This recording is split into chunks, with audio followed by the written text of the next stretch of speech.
I'm George Galloway, and I present Kali Mahorra on Al Mayadeen television. Here we are in London. I speak my words freely, either in Parliament, on television, here on the streets of London. Kali Mahorra means free word. That's what I speak. So Kali Mahorra is a two-way conversation. Check it out on Al Mayadeen television. A happy new year from all of us at Kali Mahorra. I'm George Galloway. This is Al Mayadeen television. This is where you have your say and where we have our say, and we all agree to disagree. But one thing that we probably won't disagree on is that 2021 was one hell of a year. The question is, how much of what happened in 2021 will inform what's going to happen this year in 2022. For me, the highlight of the year, forgive me, the Schadenfreude, was the defeat of the American empire and the NATO forces in Afghanistan. The sight of them scuttling out of their 20-year war and occupation of Afghanistan, driven out by men on bicycles, wearing sandals, carrying carbines, many of them 40 years old. So much for the $1 trillion defense budget of the Pentagon. They got that budget last year. They actually got more than the president asked for. The United States spends more money on weapons than the next 10 countries put together. Question is, did it influence things in their favor? I think you'll agree the answer is not. Having said that, the year closed thick with the fog of war propaganda, war in the South China Sea, war in the Taiwan Straits, war in the Persian Gulf, war perhaps most particularly on the Russian-Ukrainian border. Those wars didn't happen. Will they happen this year? Will Joe Biden survive this year? Sometimes I imagine him walking the halls of the White House in his pajamas, not really knowing where he is. Who's really running the United States of America? What will happen in the confrontations? The confrontation between the US and Iran, the confrontation between NATO and China, NATO and Russia, and 100 other big issues that burned through the year 2020 will still be burning in 2021. Now, I'm just the enthusiastic amateur. I'm always joined by distinguished experts, and tonight is no different. Dr. Ranjeet Brar, a close comrade of mine in the Workers' Party of Britain, is a medical doctor, a physician, a surgeon, but a considerable expert in international affairs to boot. Dr. Brar, thank you for joining us. In that very brief summary I did there, did you find fault with any of it? Would you add anything to it? No fault with it, George. I'm entirely in agreement with your broad line. It always strikes me that in our country, people are fascinated by the individuals who win the US election and what their major change of policy is going to be. Fidel Castro used to say he'd known 11 US presidents, and every single one of them had had a single policy towards Cuba, democratic or Republican. And we can see that in the world today. A lot of people were very happy that Trump was defeated. But if anything, we've seen a more dangerous turn from the United States, notwithstanding their defeat of their 20-year project, which cost them over $3.5 trillion in Afghanistan. That's a massive event. $3.5 trillion. $3.5 trillion poured against one of the poorest countries on earth, a project of continual destruction and destabilization, of propping up and bribing people to support their policy, and yet all ended in failure. And of course, it ended in failure in very large part because of the shifting economics and the shifting balance of power in the world. And the fact that people are increasingly coming to realize that third world nations, nations which would have been in hoc and looked towards Anglo-American imperialism, for want of a better term, towards the World Bank and the IMF for the economic direction of their countries, are increasingly finding that another option is available, and they're looking increasingly towards the Belt and Road Initiative offered by China, towards alliances with China and Russia. And it's interesting to see, perhaps finish on this point, that in the latest Democracy Summit, not apparently ironically named called by the US, with Joe Biden at its head, of course. Just some of the guest lists is telling. They didn't invite China, but they invited Taiwan, a renegade province of China, set up by their former puppet of 70 years ago, Chiang Kai-shek, a murderous dictator who was their agent in the civil war that lost, and of course occupied the UN seat until the mid-70s. So they're back to that policy of shadowing China in their efforts to destabilize China. And on the other hand, they didn't invite the Venezuelan government, but they invited their, appointee, who they Juan Guaido. Juan Guaido. Remember him. And that kind of nicely bookends this kind of 70-year period of the United States American century, but their alleged search for democracy, which really is not about democracy, but everywhere you look, under every rock you turn, you see that it's about domination, about Anglo-American domination of large finance capital. But what we can increasingly see is that model is failing. We'll go through the world, as it were, theatre by theatre, but just an overview. First, Calvin Tucker of the Morning Star newspaper, co-editor of 21st Century Socialism.com. You were recently in Venezuela. Most people say it was a flawless election, like those that went before it, but it didn't qualify them for the Democracy Summit. Does that not tell us what we need to know about the American attitude to democracy, 2021-22? Well, indeed, George, and it's absolutely farcical that Juan Guaido is representing Venezuela at the so-called Democracy Summit. It seems that we've taken self-identification a step into the upper echelons of political global power. Good point, yes. He self-identifies as president of Venezuela. He self-identified as president. Of course, there was a vote at the United Nations General Assembly in December, just recently. Only 16 countries now fail to recognise the legitimate government of Nicolas Maduro.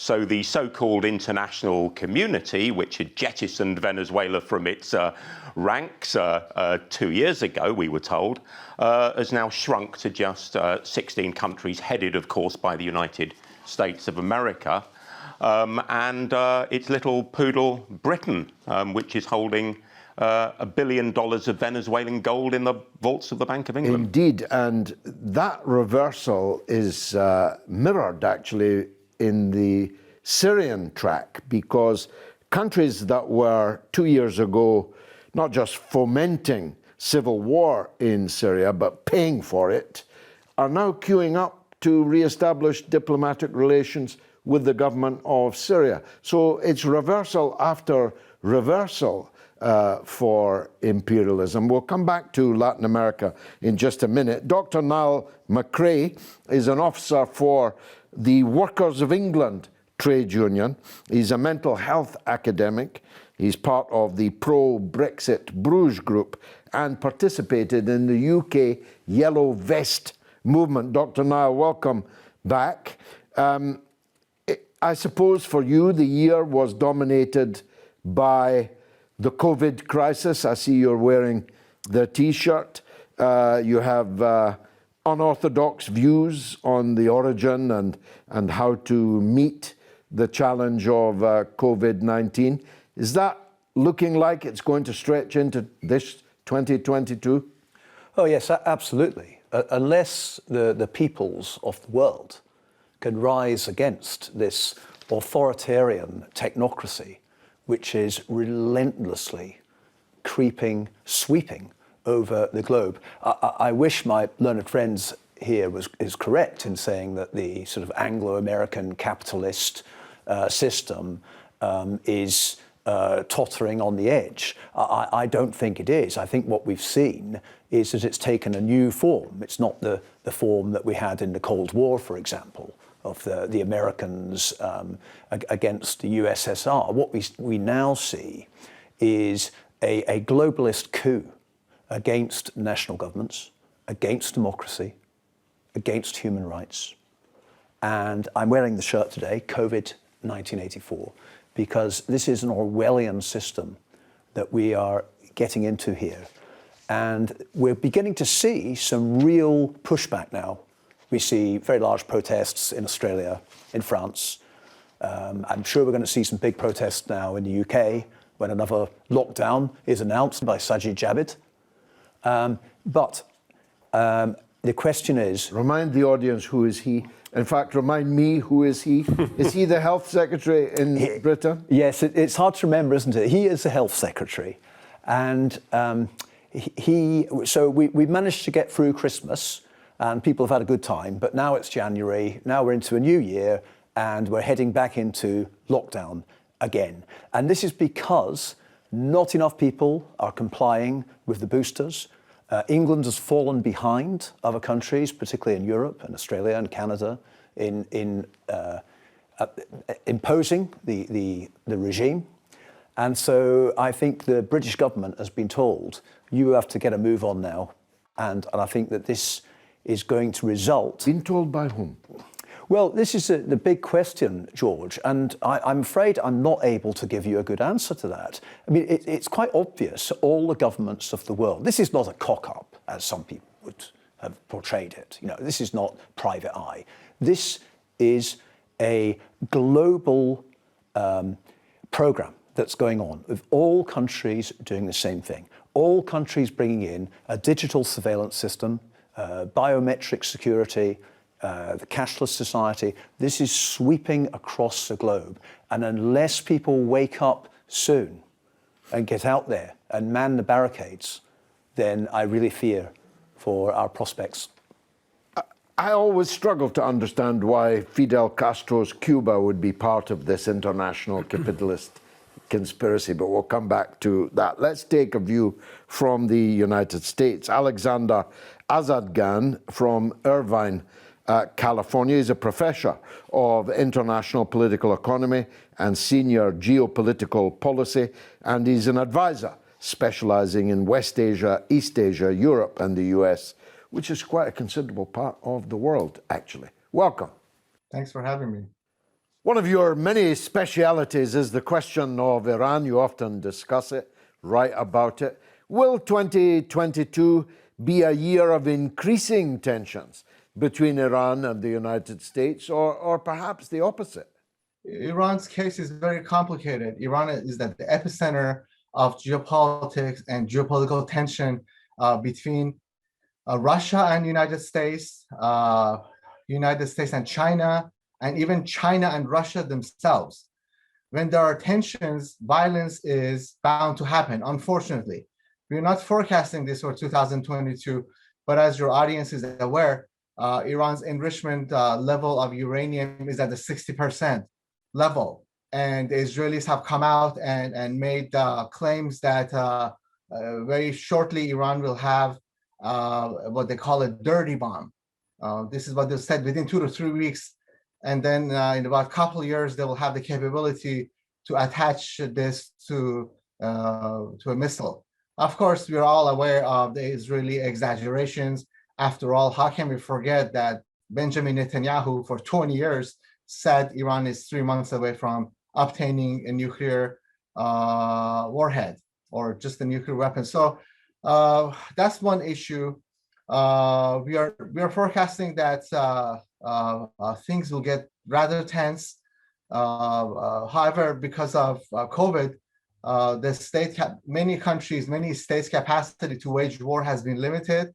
Here in the United States, we have unprecedented inflation, I would say, during the past 80 years. So our capacities are limited, but we are all very concerned about the trend that's taking place right now. My worst concern, the thing that makes me lose sleep at night is we would all wake up in the morning and we would turn on the TV and the news would broadcast that there was a surgical strike by the Israelis against Iranian positions. Of course, this would not happen. If it does happen, it would be a US surgical attack against Iranian nuclear facilities.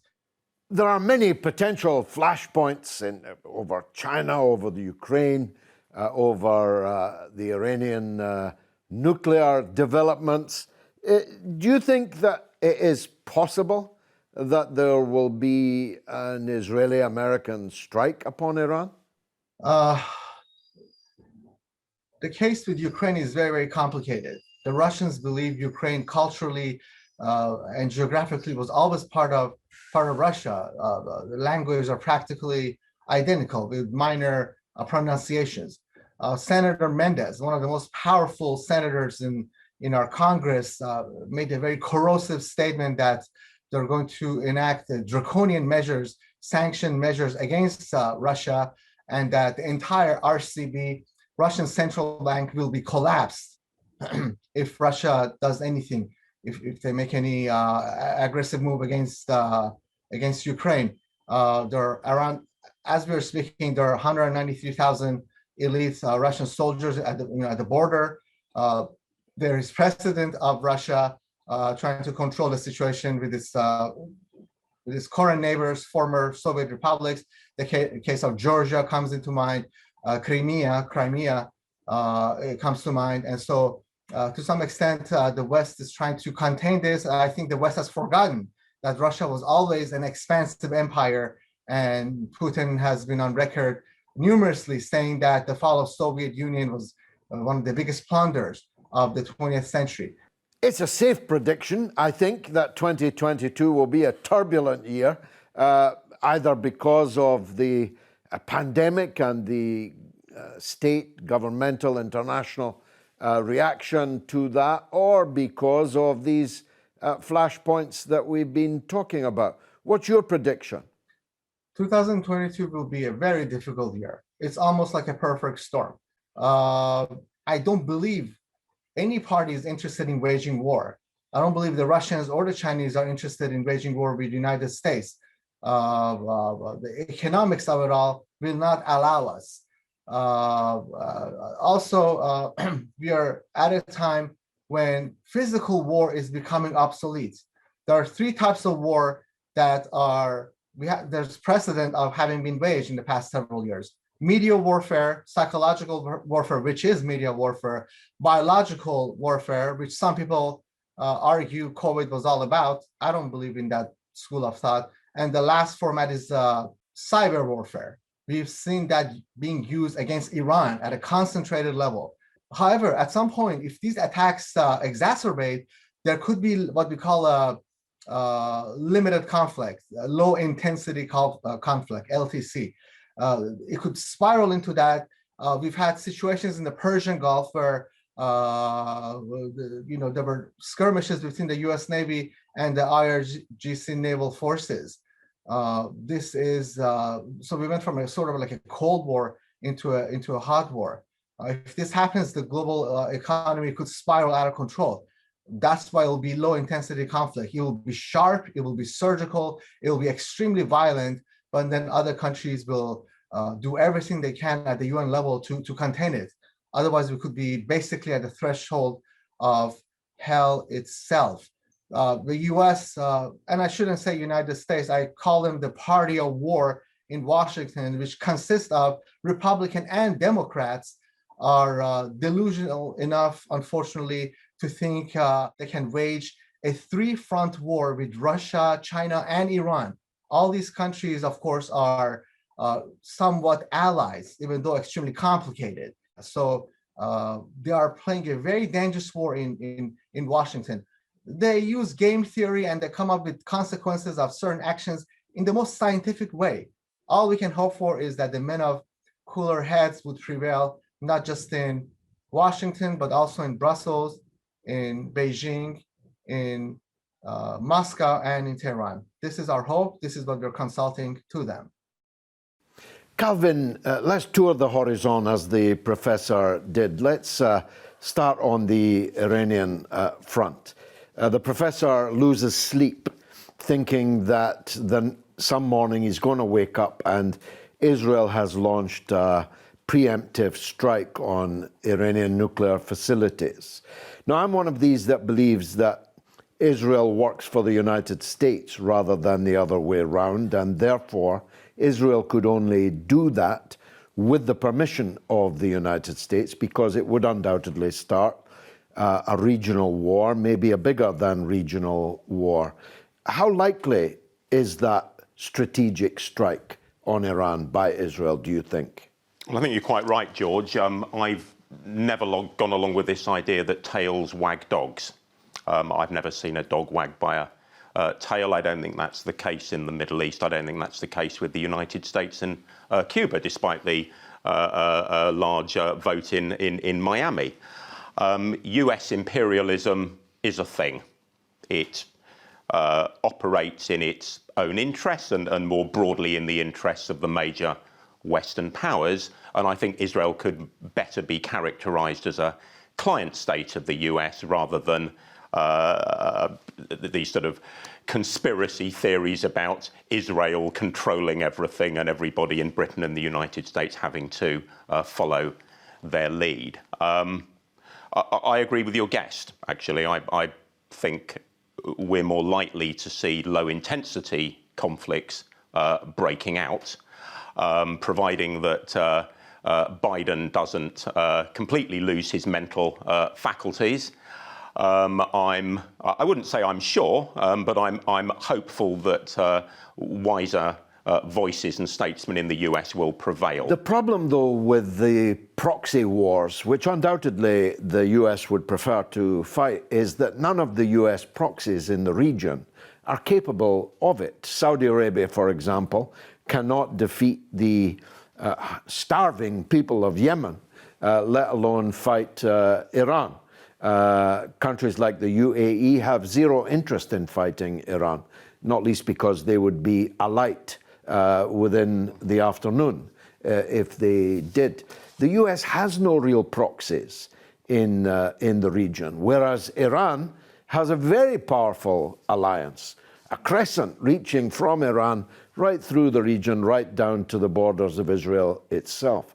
So they're short of options on proxy wars against Iran.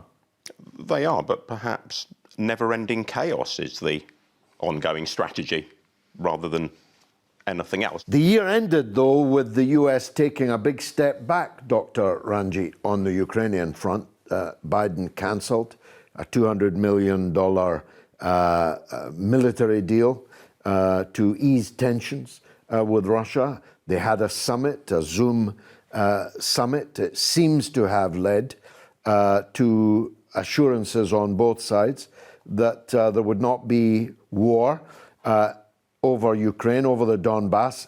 But the president of Ukraine announced that the Navy, the Ukrainian Navy, would test Russian defenses in the Kerch Straits and so on. That's still a powder keg, isn't it? If we look around the world and see who are the aggressors today, Ukraine paints that story very, very well. That yes, they have a fascist leadership, but who are the power behind these fascist puppets? It was a mixture of the EU countries who want to extend their markets and extend their agreements and overthrow the historic relationship between Ukraine and Russia to do so. It was the United States who were very much into that idea and expanding NATO into these Warsaw Pact territories. Yeah. We're going to have to come back to that because it's time for the break, but there's much more to say after this. Stay tuned.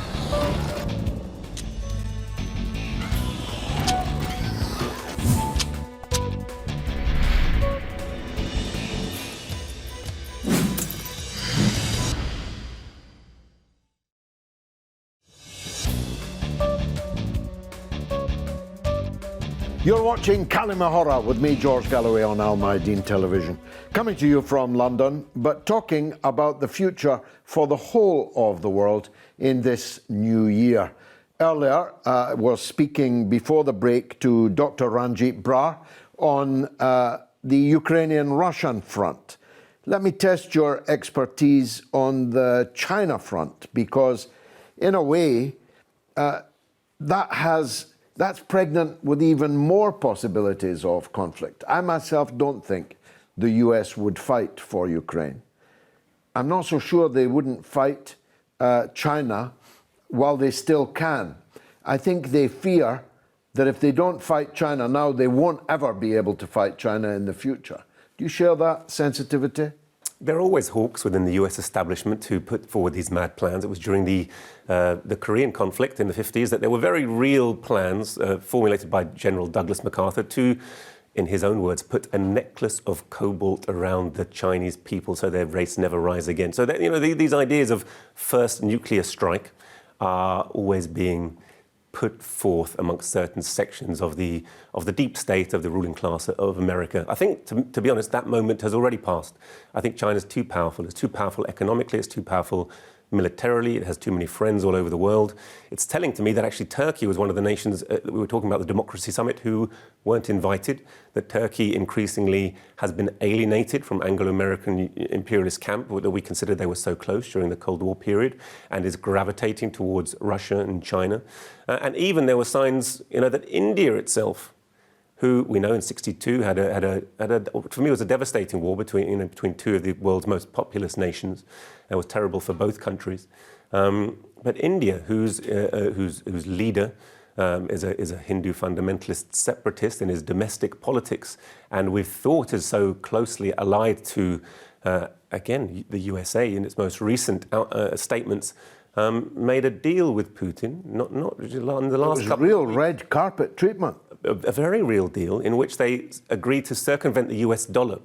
Two of the biggest economies on earth were going to trade directly in the ruble and the rupee. The rupee, which we're thinking of, it used to be a British colonial currency, but now has the potential to become very strong if they now are able to conduct international transactions in their own currency. And it's those kind of things which threaten the supremacy of the US banking system, which are a real threat. To me, this is going to be the narrative that we see continue to unfold throughout 2022 and the coming period.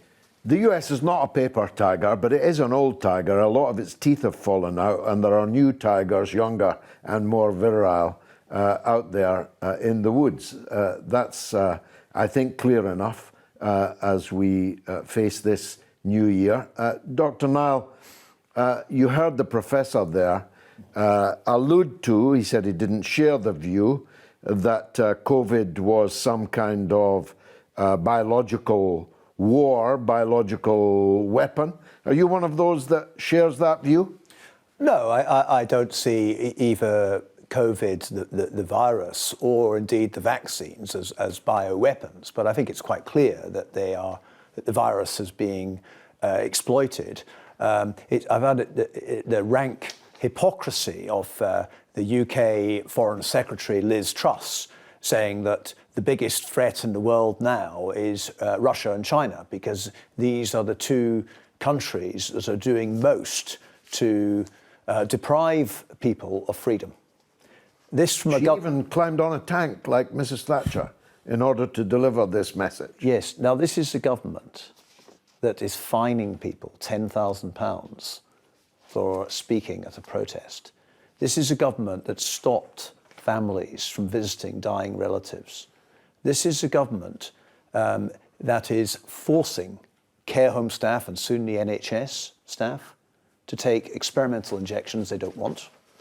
This is a government that is bringing in a digital passport, which will make us similar to countries in Europe that are already doing this, France and Italy, where you can't go anywhere without showing your biometric security ID. Is that the sort of society that we want to live in?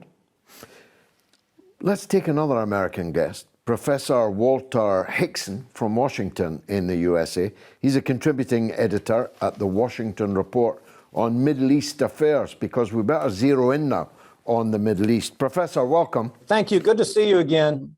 You're a historian, Professor. What comparisons are there at the threshold now of 2022 with the kind of conflicts that we saw in the 20th century? Well, I think we're in the midst of a paradigm shift. It's really difficult to predict the future, and historians obviously deal with the past, not the future. But right now, I think we are in a paradigm shift from a period focused on state-to-state conflict, militarization. The shadow of the Cold War was very broad and very impactful, and we're still operating under it. The United States foreign relations is still operating under that traditional paradigm. But I think in this century and heading into the next year, we're going to see more of this paradigm shift, which is going to require a shift in perceptions and in policies to accommodate what we see in the world today, whether it's away from traditional state-to-state conflict and more toward a cooperative internationalism to address problems like the coronavirus, disease control, militarization. This warfare that was fostered by the Cold War is incompatible with the global future. And so I think we're still in the early stages of a broader paradigm shift, much like what happened as a result of World War II, created this militarized paradigm, which has prevailed for decades, and I think we're now transitioning out of. Will we witness a major confrontation, an all-out war, starting in Ukraine, for example? Yeah, I think the Biden administration, of course, he's a very traditional figure, and the United States is still speaking to the past and foreign policies of the past in the state-to-state conflict, whether it's with Russia or China or with Iran. Clearly, the problems of climate change, disease control, as underscored by the coronavirus, necessitate a different approach to foreign relations. But we see, a sort of default reaction back to state conflict, whether it's challenging China or challenging Russia or seeking conflict with Iran, that really speaks to the past and doesn't speak to the global future. So I think that's the problem we have right now. And we're in the midst of this paradigm shift. And people like Biden and like the foreign policy establishment, the national security establishment, are not ready to act as they need to be on future-oriented problems of the world. What about the South China Sea and the Taiwan question, which is also getting serious? Well, I think it is more serious, and there's certainly a lot of insecurity on the part of the United States about the prospect of China replacing it as the preeminent global superpower.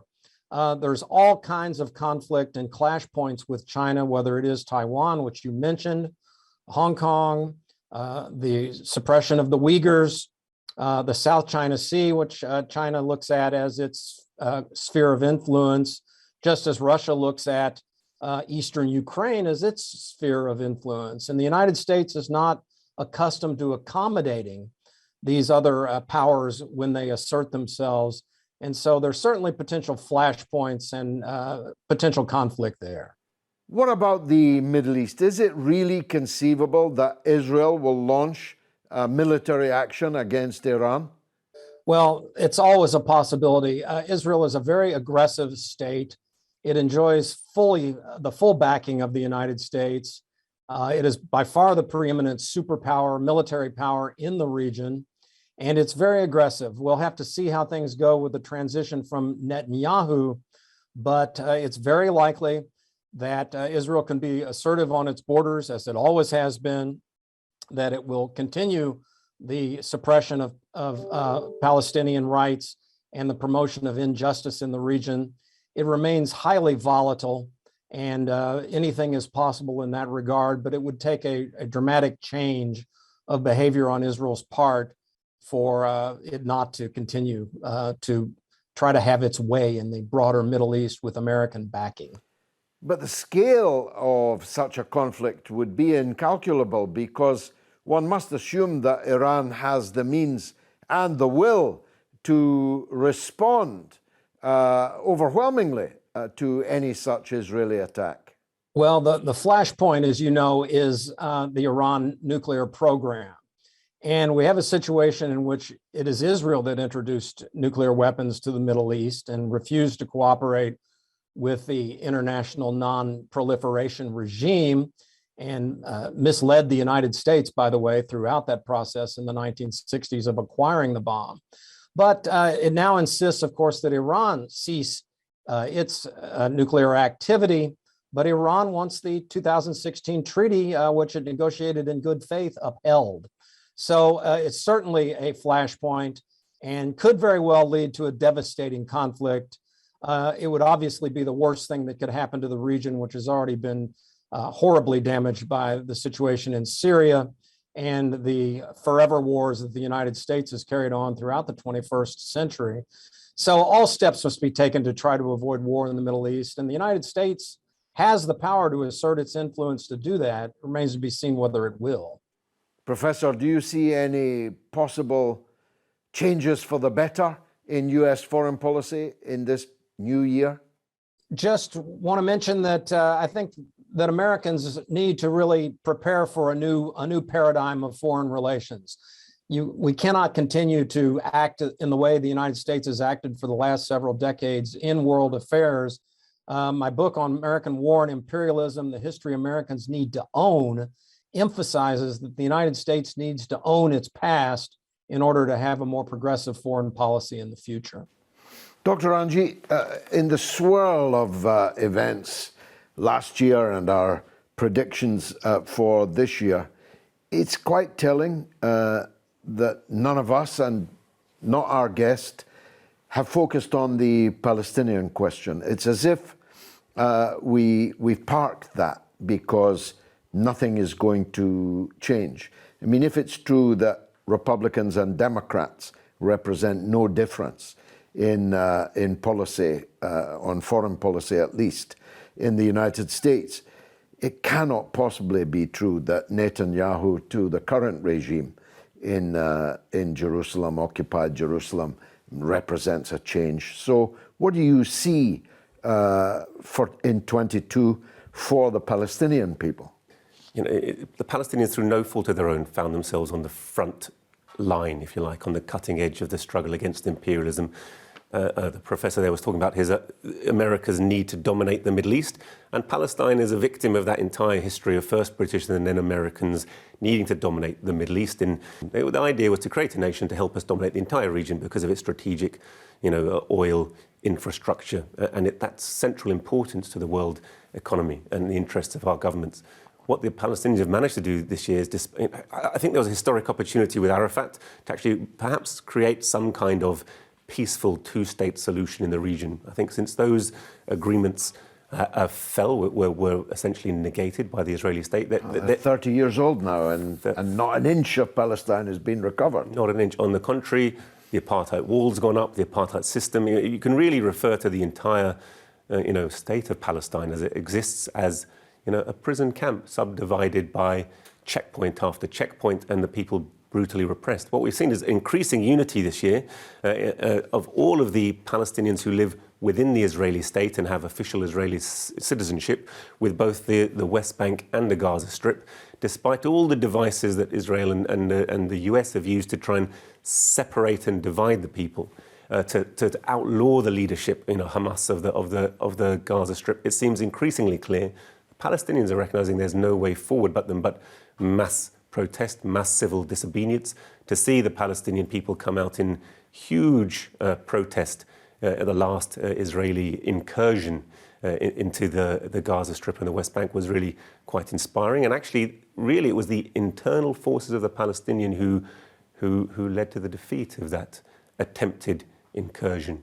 Well, I think the Palestinian people remain an inspiration to many of the other nations who have fallen under the heel of US imperialism, whether that's Syrians, whether that's the Lebanese, whether that's the Libyans. I think increasingly all of these countries, Yemenis, who are falling foul of the US military machine, are finding ways to link up, and often through the governments who are leading an axis of resistance, if you like, to the current. Well, the axis is definitely a thing. It's proving very difficult indeed for the US and its satraps to get a hold on. Calvin, what do you think about the Palestinian situation now? Don't you think that it's quite likely that there will be political changes inside the Palestinian polity in the course of this year? After all, it's been a very, very long time since there's been a proper election in Palestine. Abbas has been there for a very long time. He's now very old. Do you see any possibility of political renewal amongst the Palestinian factions? Well, I mean, it's ironic, really, isn't it? Because you've had the British government recently declaring Hamas not just to be a terrorist organisation, but pretty much that anybody who deals with we better watch we don't glorify them, or we'll all be arrested here. Glorifying Hamas at the same time. I think there's every possibility that there will be a change of leadership in Palestine if that election is free and fair. if they used the Venezuelan electoral system, and we could be sure of the result in Palestine. I think the question is what that change of leadership would mean for Palestinians on a day-to-day basis. Would it put food on the table? Would it deliver economic security in the most economically and politically unstable part of the world? And would that leadership be able to better represent the Palestinians and negotiate the settlement that everybody has failed to negotiate since 1948? Well, there's a lot of talk about Marwan Barghouti, the political prisoner, Palestine's Mandela, if you like. Now, he's in jail. That doesn't mean he can't be elected as the president, does it? Mandela was the clear leader of the South African people, even whilst behind bars. I would certainly welcome that. Perhaps one of the reasons he remains in jail is because he's demonstrated the ability to bring together all Palestinian factions and all the different ethnicities in Palestine. I mean, not all of your viewers know that it's not only Muslims who live in Palestine. There's a large Christian Palestinian contingent based around Nazareth and other areas, which has historically elected left-wingers and even communists into Parliament.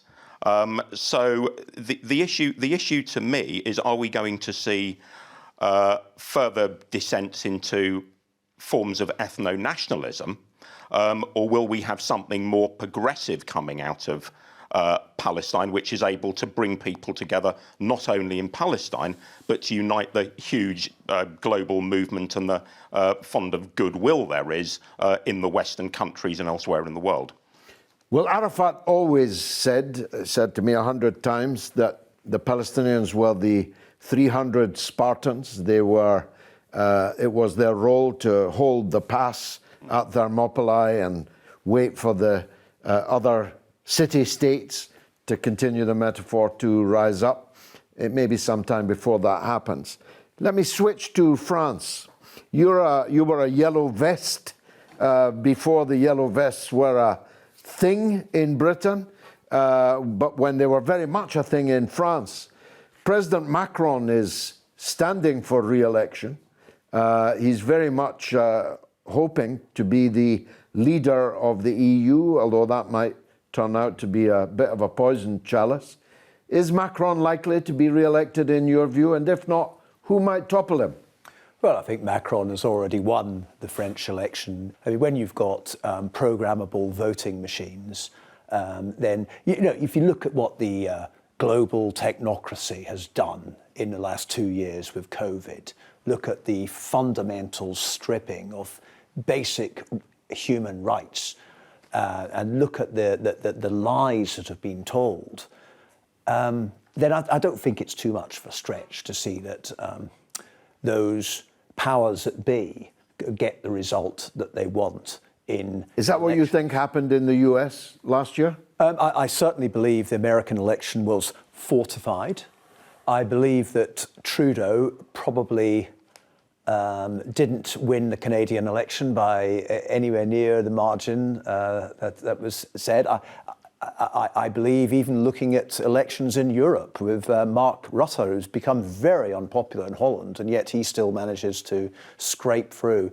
I think there's a serious danger for democracy now, and I think what we've seen in 2021 and 2020, the year before, and we're going to see more of in 2022, unless we can do something about it, is a rise of authoritarianism. And I think, going back to Brexit and the Yellow Vest movement, George, isn't it ironic that all these Remainers were saying, look what Brexit's going to do to freedom of movement. And now it's the Remainers who are the most COVID Puritan. They're the ones who are supporting closure of the borders. Isn't that ironic? Yes, life is full of these little ironies. Do you share that view, Dr. Brar? Are we in a stage where politicians can rig elections, and that the if you like, facade of democracy is beginning to crumble? It's really interesting. So I've seen this question arise more and more around the COVID issue, but to me, COVID didn't itself change the nature of our democracies. It's more like the surface froth that perhaps changed the narrative and as people have understood it. There's something far deeper going on with our democracies, really, that they're a convenient shell, to me, in which to cloak the fundamental rule of a group of people who can't easily and readily be removed. And that's not unknown, but these are a clique of the most important industrialists, financiers, allied with important elements of the state. They're our ruling class. They're the people who go to Eton. They're the people who go to Cambridge and Oxford by hereditary right, rather than they manage to get in through the state source system. So that there is a government of money. There's a real class, a real ruling class, who occupy a position which is pretty much impregnable. And elections to them are a convenient shell in which to cloak their real dictatorship, that dictatorship of wealth which dominates our country and really has seen a continuity of rule for, since the colonial era. And so that's what's interesting to me when people look at our the COVID passports. It's unquestionably the case that as there's a rising inequality, there's a broader and broader group of workers, even in the richest countries on earth, who are fundamentally discontented. I think the Yellow Vest movement was absolutely a reflection of that. Apparently started around environmental taxes, but really an attack upon the working class who are already suffering. But the question is, what do you have to do to break that alliance? Because such a wealthy country Britain is, America is, they found a way to bribe a certain section of the population who go along with all of the atrocities committed around the world. It's not that they don't exactly know about it, they're a bit uncomfortable about it, they turn a blind eye to it. At what stage that alliance will be broken is not clear to me, it's not clear to any observer, but it's clear that COVID is being used as a front to put in place another series and raft of draconian legislation, which is about population control. But that's, again, not the first time. If we look at the Prevention of Terrorism Act, if we look at the Diplock courts, there are thousands of pieces of legislation which have helped to reinforce the social position of a small group of people who are actually extremely undemocratic in the way they truly behave. And of course our government, Boris Johnson and the rest of it, reflect that. And the more corrupt antics that they indulge in, the more transparent that is, the more vulnerable it makes them. But it's also why the Tories are very good at saying, well, you've served us thus far, but now you're not useful to us. And they may well get rid of him and bring in a Sunak or a Truss, someone else to front that system. But that doesn't make the system itself vulnerable. The question is, what level of poverty, what level of pressure put onto the working class of France and Britain, America, of these countries will break that alliance so that we have the possibility of some real break in the democracy. Because at the moment, our government, our Tory party, our Labour Party are very much two sides of the same coin. And the real rulers of wealth, the real city of London, are not in a position where they feel threatened by the outcome of any election. They can weather those storms. We know it's Tony Blair went to the City of London, and he went to Murdoch, really, to ask for permission to get their backing to become the leaders. And we're not at a stage where we're fundamentally going to break that process. I don't think democracy is breaking down in that sense, but it's already broken down. If you think that democracy means rule of the mass of the people, it certainly doesn't mean that in our countries. Of course, one never knows the metaphor of the straw that broke the camel's back. One never knows what the last straw will be. If one did, one wouldn't put that last straw on the camel's back and break it. Calvin, coming to you lastly, the old world is dying, the new world struggling to be born. Are we in the time of monsters? Well, certainly COVID is a monster. I mean, I think I don't fully agree with our guest here. I mean, to my mind, we shouldn't be attacking the COVID measures as such. I think that's to attack the wrong targets. So you have to balance individual liberty with the collective needs of the community. And the countries that have done best out of COVID have pursued an elimination strategy. And those countries include China, Vietnam, and Cuba. The issue is, do we have social justice at the core of COVID restrictions, or do we not? Under capitalism, in Britain if we don't guarantee people's job security, if we don't guarantee all the other issues that make their life bearable under lockdowns and so forth, then quite clearly more and more people are going to break COVID restrictions. Would you support no jab, no job? It depends on what the issue is. They have this in China. You think you have a right in China to avoid a jab? You don't. But the question is, why is the vaccine take-up in Cuba, for example, absolutely overwhelming, as close to 100% as it could be, but we have massive vaccine hesitancy here and greater vaccine hesitancy in Africa? And what's the reason for the vaccine hesitancy in Africa? It's decades of experimentation. We have doctors here. It's decades of experimentation on black Africans, including by companies such as Pfizer. So, of course, if Pfizer rocks up in town offering to vaccinate you, where in the mid-1990s in Nigeria, they experimented on people with non-consensual experimentation, what do we think the results of that's going to be? So we need to keep our eye on the ball, which is about eliminating the vaccine, because if you're dead, you don't have any individual liberty. I promise you they're not rocking up offering you a vaccine. They're rocking up offering to sell you a vaccine. Well, it doesn't sound like it's necessarily going to be a happy new year, but it's definitely going to be an interesting one, just like the last. And we'll continue to follow it here on Kalimahora on Al Mayadeen Television. From me, have the best new year that you possibly can. Thanks for watching.